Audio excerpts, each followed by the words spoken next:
मुंबई, चेन्नई और अहमदाबाद जैसे बड़े शहरों में अचानक कोविड के मामलों में हलचल क्यों देखने को मिल रही है? और सिर्फ भारत ही नहीं, सिंगापुर और हांगकांग जैसे देशों में भी नए कोविड क्लस्टर तेजी से उभर रहे हैं।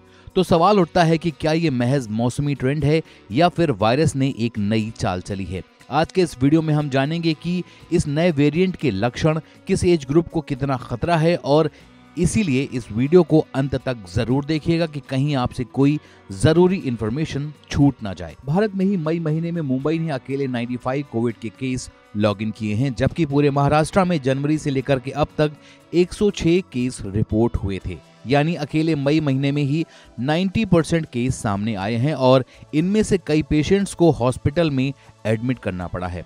तमिलनाडु और चेन्नई में भी स्थिति और भी ज्यादा चिंताजनक है। वहां वायरल बुखार के बढ़ते मामलों की जांच की गई तो उनमें कई कोविड पॉजिटिव निकले। कुछ हॉस्पिटल्स ने तो इन्फेक्शन के डर से हार्ट सर्जरी और ट्रांसप्लांट जैसे जरूरी ऑपरेशन तक पोस्टपोन कर दी हैं। सिंगापुर और हांगकांग में भी तेजी के साथ फैलते केस एक नया अलर्ट पैदा कर रहे हैं। सिंगापुर में BA.2.86 नामक एक नया वेरिएंट चिंता का कारण बना हुआ है, जो पिछले वेरिएंट से अलग और अधिक इन्फेक्शन वाला बताया जा रहा है। और अब सबसे बड़ा सवाल ये उठता है कि क्या इसके लक्षण बदले हैं? जी हाँ, इस बार कोविड के लक्षण पुरानी वेव से थोड़े से डिफरेंट हैं। बुखार और खांसी के साथ अब पेशेंट में मतली, सर दर्द, हल्की मांसपेशियों में दर्द और लंबे समय तक थकावट की शिकायत बढ़ी है। कुछ मामलों में सर्दी जुकाम जैसे मामूली लक्षण भी कोविड निकलते हैं, इसीलिए पहचानना मुश्किल हो गया है। तो अब किसे है सबसे ज्यादा खतरा? किस उम्र के लोगों को सबसे ज्यादा खतरा है? कोविड की इस नई लहर में खतरा हर किसी के लिए है, लेकिन कुछ एज ग्रुप इससे अधिक प्रभावित हो सकते हैं। 60 साल से ऊपर के बुजुर्गों के लिए ये सबसे बड़ा खतरा है। उनमें पहले से ही मौजूद बीमारियां जैसे कि diabetes, high blood pressure, high disease और कमजोर इम्यूनिटी कोविड के असर को कई गुना बढ़ा सकती हैं। हालिया रिपोर्ट्स बताती हैं कि हॉस्पिटल में भर्ती ज्यादातर गंभीर पेशेंट इसी एज ग्रुप के हैं।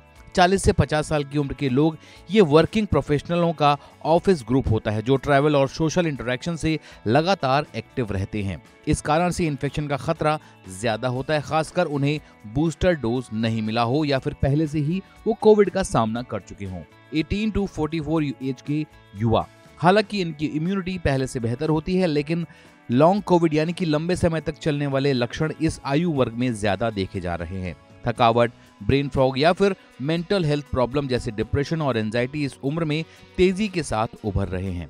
5 to 17 ईयर के बच्चे और किशोर अभी तक ये इन्फेक्शन से काफी हद तक सुरक्षित रहे हैं, लेकिन नए वेरिएंट में तेजी से ये फैल रहा है और स्कूलों में क्लस्टर बन सकते हैं। इसकी सतर्कता जरूरी है, खासकर अगर बच्चे अस्थमा या फिर इम्यून डिफिशियंसी जैसी स्थिति से जूझ रहे हों।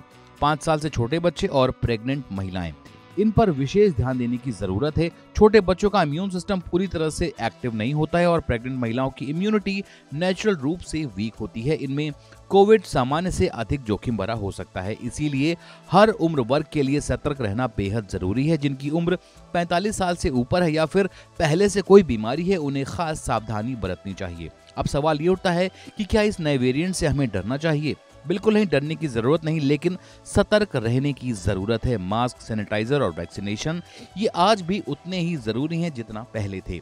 डॉक्टर अब इन्फ्लुएंजा और कोविड दोनों के लिए टेस्टिंग की सलाह दे रहे हैं ताकि कोई इन्फेक्शन का जोखिम कम हो सके। तो दोस्तों, कोविड-19 भले ही पुरानी बात लगे, लेकिन हकीकत ये है कि ये वायरस अब भी हमारे बीच मौजूद है और जैसे जैसे नए वेरिएंट सामने आ रहे हैं, खतरा भी नए रूप में लौट रहा है। खासकर बुजुर्गों, बच्चे और प्रेग्नेंट महिलाओं और कमजोर इम्यूनिटी वाले लोगों में सबसे ज्यादा जोखिम है। लेकिन हमें घबराने की नहीं, सतर्क और जागरूक रहने की जरूरत है।